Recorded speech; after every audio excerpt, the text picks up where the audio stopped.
وصلت لقيت الموسيقى ديال قناوة خدامة، ومرة كيديروا ديال حماتشة. لقيت الناس كتعفط على الدجاج حفيانين، وكاين اللي كيضرب لحمه بالموس، كاين اللي كيشرب الماء طايب، كله وحالو كيفاش داير. كاين اللي كيبقى يتحير وتا كيطيح وكيبدا يغوت. الاغلبيه ديال الناس اللي كانوا في الحضره كانوا عيالات.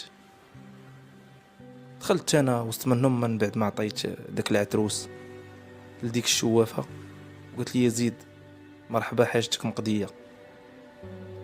دخلت وبديت كندير بحال اللي كيديروا، كندور راسي اليمين اليسار، شويه تنهز راسي الفوق تنهبط راسي لتحت، شويه بشويه حتى لقيت راسي كنتحير.